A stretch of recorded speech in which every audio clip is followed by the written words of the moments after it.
આપણા ખિસ્સામાં 1 રૂપિયો આવે ત્યારે કે 1 રૂપિયો જાય ત્યારે ક્યારેય વિચાર નથી કરતા કે આ 1 રૂપિયાની કિંમત કેટલી છે, પરંતુ જો 1 રૂપિયાની કિંમત જાણવી હોય તો સુરતના અબજોપતિ પરિવારના એક સંતાનને પૂછવું પડે। સુરતના અબજોપતિ પરિવારનો સંતાન એકાએક સામાન્ય કર્મચારી બની ગયો। અચાનક એવું શું થયું કે તે સાવ સામાન્ય કર્મચારી બની ગયો?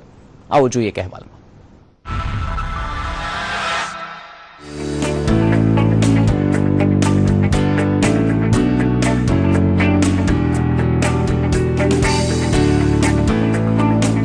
દેશમાં હીરાનો વેપાર કરતા અને 6000 કરોડનું ટર્નઓવર ધરાવતા હરિકૃષ્ણ એક્સપોર્ટના માલિક સવજી ધોળકિયાએ પુત્રને જિંદગીનો પાઠ ભણાવવા એક અનોખો પ્રયોગ કર્યો। જિંદગીના પાઠ ભણાવવા માટે સવજીભાઈએ તેમના પુત્ર દ્રવ્યને 3 અઠવાડિયા માટે એકલો છોડી દઈ કઈ રીતે કમાણી કરવી અને કઈ રીતે જીવવું તેનો પાઠ શીખવ્યો। દ્રવ્યને પૈસા અને મોબાઈલ વગર 1 મહિનો પોતાની રીતે પૈસા કમાઈને જીવન નિર્વાહ કરવા કોચી મોકલ્યો હતો। लेकिन उसने ही पहले फोन दे दिया, बाद में नक्की किया कोची जाने का, और कोची में बिना फोन गया, पैर चल चल के उसने पहले दिन 30 जगह 40 जगह पे गया नौकरी ढूंढने। शाम तक कोई नौकरी मिली नहीं, એટલે शाम तक वो होटल पे जाके सो गया। 3-4 दिन गया। ये सब एक्सपीरियंस करने का मतलब वही था कि पैसा कितना टफ है, जॉब कितनी टफ है। 4-5 दिन चला गया नौकरी ढूंढने में।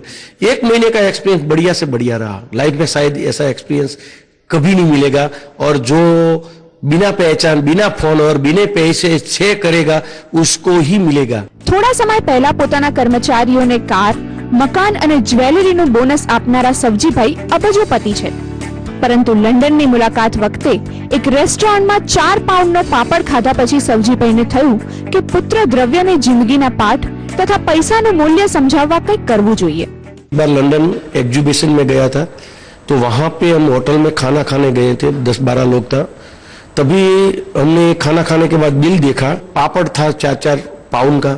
बोला कि पापड़ 4 पाउंड का इधर खाना थोड़ा चाहिए। क्योंकि बापूजी मैंने प्राइस की साइड देखा नहीं था, खाली पापड़ देख के ऑर्डर दे दिया था। सॉरी, मेरे को भी पता चला कि ये 4 पाउंड का सारा महंगा है। मैंने बोला इसको पैसे देखने की अभी परिस्थिति नहीं आई है। એટલે वो लिस्ट देखता है लेकिन आइटम की साइड, पैसे की साइड नहीं देखता है। तो ऐसा एक्सपीरियंस कराओ, अगर पैसे 1 महीना निकाले, नौकरी करे, खबर पड़े कि मैं कितनी, मेरी वैल्यू कितनी। સવજીભાઈનો 21 વર્ષનો પુત્ર દ્રવ્ય હાલમાં ન્યુયોર્કની પેસ યુનિવર્સિટીમાં બિઝનેસ મેનેજમેન્ટનો અભ્યાસ કરે છે। હાલમાં તે 3 મહિના વેકેશન માટે સુરત આવ્યો છે। આથી સવજીભાઈએ તેમની જૂની યોજના અમલમાં મૂકી અને જિંદગીની પરીક્ષાના ભાગરૂપે તેને કોચી મોકલ્યો। દ્રવ્યએ 1 મહિના દરમિયાન કોઈ જાતની ઓળખ આપ્યા વગર 4 સ્થળોએ નોકરી કરીને જીવન નિર્વાહ પણ કર્યો અને થોડા રૂપિયા પણ કમાયો।